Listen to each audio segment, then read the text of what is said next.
Pemirsa, ke informasi lainnya, tanah longsor terjadi di 3 lokasi berbeda di Jalan Lintas Sumatera Kabupaten Tapanuli Selatan, Sumatera Utara. 1 unit truk tangki Pertamina dan 2 minibus terjebak dalam dan terbawa material tanah longsor, pemirsa, di mana akibat peristiwa tersebut arus lalu lintas pun lumpuh total. 1 mobil Innova dah. Nah, itu dia Innova ya. Masih kondisi mesin hidup. Tanah longsor terjadi di 3 lokasi berbeda di Jalan Lintas Sumatera Kabupaten Tapanuli Selatan, Sumatera Utara. Sebuah minibus yang sedang melintas terbawa material tanah longsor ke dalam jurang yang menyebabkan pengemudi dan penumpang luka-luka dan dilarikan ke rumah sakit terdekat. Lokasi kedua, 1 km dari lokasi pertama, sebuah truk tangki Pertamina terbawa material tanah longsor dan menabrak sebuah warung kopi serta 1 unit minibus terbalik dan rusak parah pada bagian depan. Tiba-tiba aja nih. Oh, tiba-tiba longsor bang ya? Longsor. Karena hujan ya bang ya, udah Hujan. Ada berhentinya. Ada berhentinya bang ya. Oh, di sini emang sering terjadi longsor bang? Oh, seperti apa bang? Kalau sini emang enggak, yang di sana aja itu. Yang titik kedua.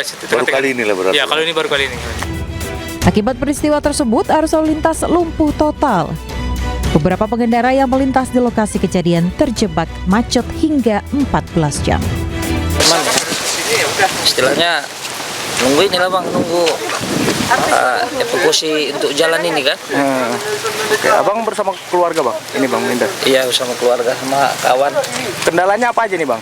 Setelah lama tertahan di sini bang? Ya susah lah bang, semuanya lah, nyari makan susah kan. Oh, oke bang. Selain menutup seluruh ruas jalan lintas Sumatera, sejumlah rumah dan pemakaman juga mengalami kerusakan. Dari Tapanuli Selatan, Sumatera Utara, Indra Mulia Siagian, iNews melaporkan. Banjir bandang menerjang 3 desa di Kecamatan Batang Toru, Kabupaten Tapanuli Selatan, Sumatera Utara.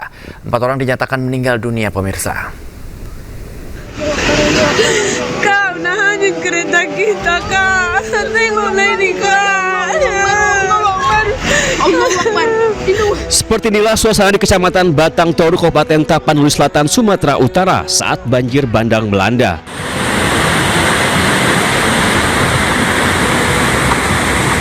Dari video amatir yang direkam warga, terlihat material kayu terbawa luapan sungai Aek Garoga hingga menyapu ke permukiman warga. Tolong main dulu, Amin, Tuan. Jangan main nih, ayo apa? Warga tampak histeris melihat harta benda raib tersapu banjir bandang. Banjir bandang kian meluas hingga ke 3 desa, yakni Desa Garoga, Desa Huta Godang, dan Desa Aek Nadol.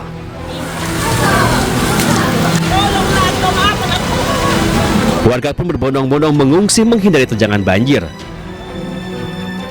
Kami telah menghimbau tadi mengevakuasi dan beberapa masyarakat sudah mengungsikan. Inilah komandan keadaan sungainya. Kredit. Akibat peristiwa ini, 4 orang dinyatakan meninggal dunia, sementara puluhan mengalami luka-luka. Dari Tapanuli Selatan, Sumatera Utara, Indra Mulia, iNews melaporkan. Pemirsa, banjir hingga setinggi 2 meter merendam 4 desa di Bandaling Natal, Sumatera Utara. Sebagian warga masih bertahan di lantai 2 rumah mereka.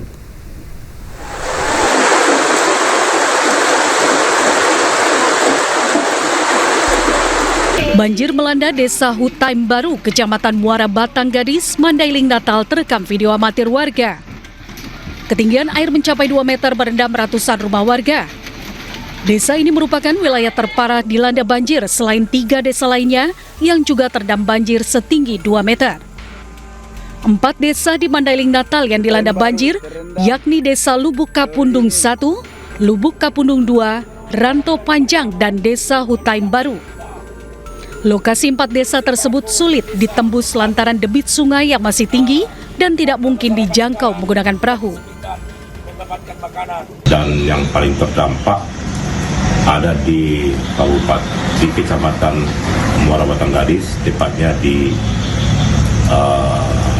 Sulang Aling, yaitu Desa Hutaim Baru, Desa Lubuk Kapundung 1, Lubuk Kapundung 2, dan Ranto Panjang. Dan alhamdulillah menurut yang kita terpantau saat ini sudah mulai surut. Sejumlah warga yang terdampak banjir sudah ada yang mengungsi. Namun sebagian warga yang bertahan di lantai 2 rumah mereka. Dari Mandailing Natal, Sumatera Utara, Ahmad Hussein Lubis, iNews melaporkan. Pemirsa, hujan deras menyebabkan banjir di sejumlah daerah di Sumatera Barat. Di Kota Padang, 24.000 rumah di 5 kecamatan terendam banjir. Sementara di Padang Pariaman, ratusan warga terpaksa mengungsi akibat rumahnya terendam banjir.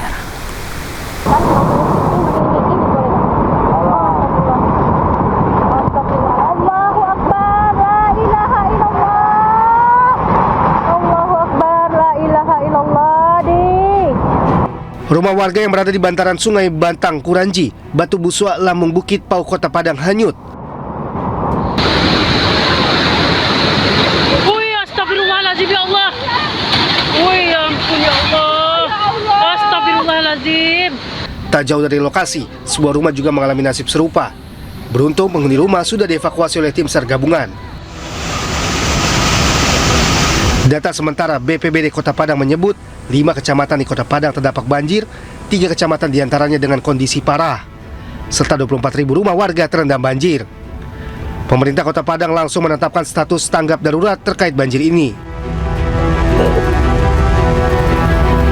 Sementara itu Kecamatan Ulakan Takpakis, Kabupaten Padang Pariaman, ratusan warga Nagari Kampuang Galapuang mengungsi ke surau imbas banjir yang merendam pemukiman mereka. Dari data BPBD Padang Pariaman, terdapat 10 kecamatan terdampak banjir.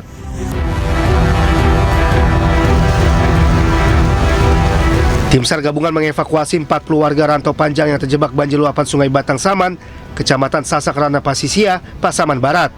Usai dievakuasi, langsung dibawa ke puskesmas untuk pemeriksaan kesehatan. Sejumlah warga terdampak banjir mengungsi di pengungsian sementara yang telah disiapkan pemerintah daerah. Tidak hanya banjir, cuaca ekstrim juga mengakibatkan pohon tumbang dan menimpa 3 rumah warga di Kecamatan Bonjol dan Simpati Kabupaten Pasaman. Petugas gabungan bersama warga membersihkan pohon yang menimpa rumah warga. Pohon tumbang juga menutup jalan. Warga diminta tetap waspada karena BMKG memperkirakan curah hujan masih tinggi. Tim Liputan, iNews melaporkan. Pemirsa, jembatan putus akibat banjir di wilayah Kecamatan Suela, Kabupaten Lombok Timur akan segera diperbaiki. Pemerintah Lombok Timur akan membangun jembatan sementara.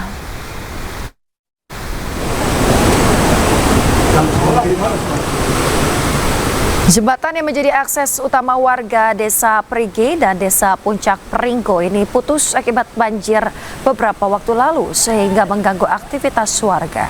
Pemerintah Lombok Timur akan membangun jembatan darurat sementara untuk warga.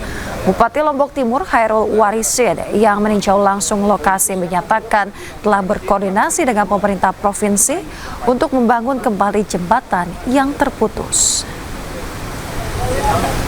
Dalam waktu dekat, tidak lama lah, paling saya bisa kasih batas waktu 3-4 hari akan datang, jembatan sementaranya dari sini itu sudah ada di sini, ya. Ya tinggal dipasang nanti itu karena itu praktis, ya tidak perlu tidak perlu bekerja lama lah, bukan layak lagi. Jadi jembatan ini bisa dilewati oleh mobil yang bawa barang 5-7 ton itu, ya. Cuma tidak boleh kita lepas begitu saja, nanti tidak bebas maksud saya. Saatnya Gen Z tentukan arah. Siap bersuara? Dialog inspiratif bersama narasumber terkemuka. Audisi calon jurnalis muda iNews. Live stage performance musisi tanah air. Dimeriahkan oleh, dipandu oleh. Jangan lewatkan iNews Media Group Campus Connect, Connecting Ideas, Inspiring Future.